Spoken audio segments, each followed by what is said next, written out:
لا عراق بەگشتی باتە عراق و هەرێمی کوردستانەوە نزیکەی 25,000 کەس چوونەتە سعودیا بە مەبەستی بەجێهێنانی فەریزەی حەج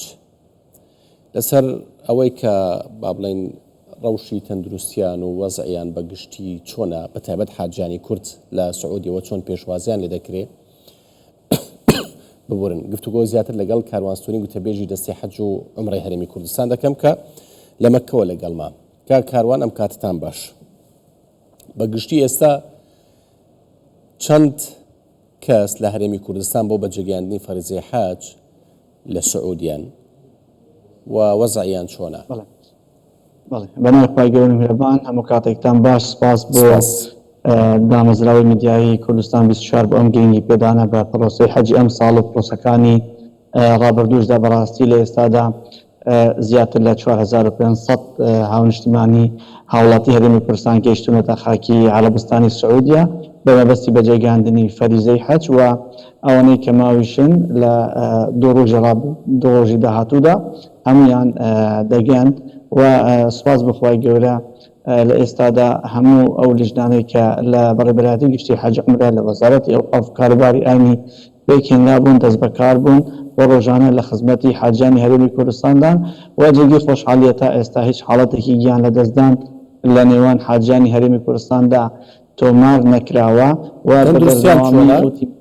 کە لێرەن ئەگەر هەر حاڵەتێکی لەناو خابێتن ئەوە ڕەوانەی نەخۆشخانەکانی سعودیا دەکرێتن. تەندروستیان چۆنە؟ تەندروستی حاجیان باشە؟ چکاکی چاوەڕێەوە بن کە باری تەندروستیان چۆنە بزانن. بەڵێ سپاس بەخوای گەورە تەندروستیان زۆر باشە جاری وا لەبەر گۆڕانکاری کەش و هەوا حاڵەتی پەسی و یاخود حاڵەتی نەخۆشی سوک ڕوو دەداتن ئەمە بە هەمانگی لەگەڵ دەستەی باڵای حەج و عومرە عێراقی لەگەڵ پزیشکەکانی ئێمە چارەسەر دەکرێت و لە ئوتێلی شوێنی مانەوەی حاجانی هەرێمی کوردستان ئەمبولانس و چەند ئۆتۆمبیلێک دابین کراوە بۆی هەر حاڵەتێکی لە ناکاو ئەگەر خوا نەخواست ئەگەر هەر حاجیەک پێویستی بە چارەسەری هەبێتن ئەوە ڕاستە خۆ دەگەێنرێتە ئەو شوێنێک کە چارەسەری وەردەگرێتن و ئەگەر وا پێویستیش بکاتن پێویستی بە نەشتەری گەری بێتن ئەوە ڕەوانی نەخۆشخانەی سعودی ئەڵمانی دەکرێت کە هەمانگی لەگەڵ دەکراوە بەڵام ئەدەمێ ئەمە جێگەی دڵخۆشێک تا ئێستا هیچ حاڵەتێکی وامانە بووە کە مەترسی لەسەر ژیانی حاجەکە دروست بێتن ئەمانەی کە ڕوو دەدەن شتێکی زۆر نۆرماڵە بەهۆی گۆڕانکاری کەش و هەوا کەش و هەوا شوێنی مانەوە و پێداویستەکان هەموو شتێک ئامادەیە بۆیان چێشەیانە؟ بەڵێ دیارە لە ماوەی سێ ساڵی ڕابردوودا لە ماوەی کابینەی نوێی حکوومەتی هەرێمی کوردستاندا بە بەردەوامی لەلایەن ڕێزدار مەسرور بارزانی سەرۆکی حکوومەتی هەرێمی کوردستان بە بەردەوامی پاڵپشتی پرۆسەی حەج کراوە ئەم ساڵیش ڕێزدار سەرۆکی حکوومەتی هەرێمی کوردستان بەڕێز وەزیری ئەوقافی ڕاستپاردووە کە بە بڕی زیاتر لە 4 ملیار دینار پاڵپشتی پرۆسەی حەج بکاتن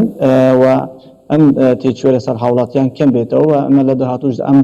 لە ڕابردوودا ئەمانە ئەم داتانەمان هەموو بە ڕوون و ڕاشکاوی ڕوون کردێتەوە بۆی هاوڵاتیان لەوە تێبگەن کە چه خزمەتگوزاریەکیان پێشکەش دەکرێتن ئەو شوێنێکە بیان ئەم ساڵ دەستەبەر کراوە خۆ دابین کراوە شوێنێکە لە نزیکی حرم ئێمە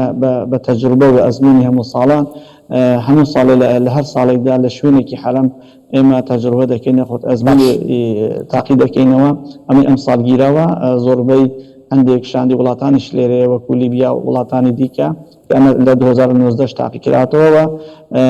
ئەزمموونێکی سەرکەوتووە لەگەڵ ئەم شوێنە حاجیان بە پێی خۆیان بە 15 دقه بە 20 دقه ئەخۆت ئەگەر زۆر بکاتە بە 25 دقه توانن بە ئیسراحەتی خۆیان سەردانی کعبەی پیرۆز بکەن و ڕۆژانە سێژەم خواردن پێشکەشیان دەکرێتن من بەو پێیەی کە بە بەردەوامی لەناو حاجیاندا من پرسیاری ئەوە لێ دەکەم کە وەزعەتان چۆنە خزمەتگوزاریەکان چۆنە من تا ئێستا ئەوەی کە بەرگوێم کردو بەدەستم لەگەڵیان هەبوو هەمویان ڕازین لە خواردنەی کە پێشکەشیان دەکرێت چونکە ئەم ساڵ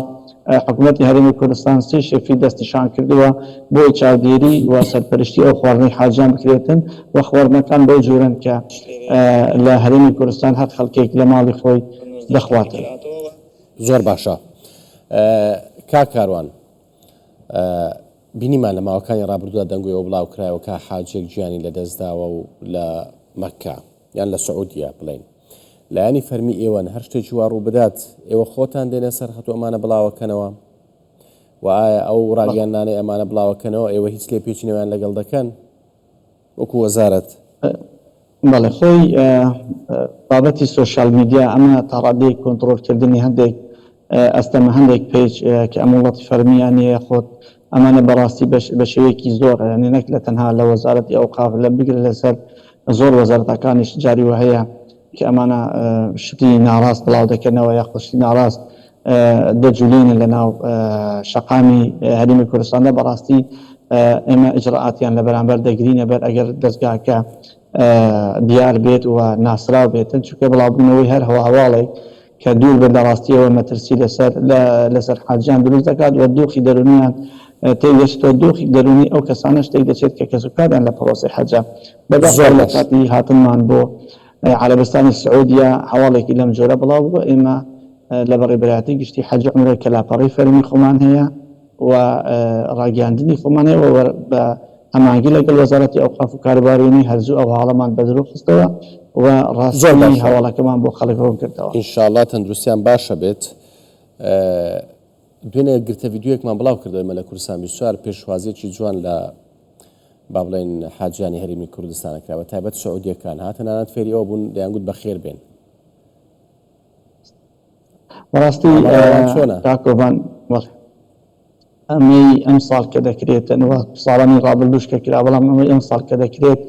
بۆتە جێگەی دڵخۆشی و جێگەی سەرنجی هەموو حاجیانی هەرێمی کوردستان. بەڕاستی هەرکە لە پاسەوە دێنە خوارەوە بۆ ناو ئوتێلەکە هەموو بە سرودی کوردی و بە خێربێن ئەم هەموو هاوڵاتی سعودی کە لێلە لە سعودیا دەژینەوە لە پێشوازی ڕاوەستاون شان بە شانی لیژنەکانی ئێمە لە وەزارەتی ئەوقاف و کارەباری ئانی بەڕێبەرایەتی گشتی حەج و عومرە کە جۆرێک لە کەش و هەوا دروستکراوە بۆ حاجیان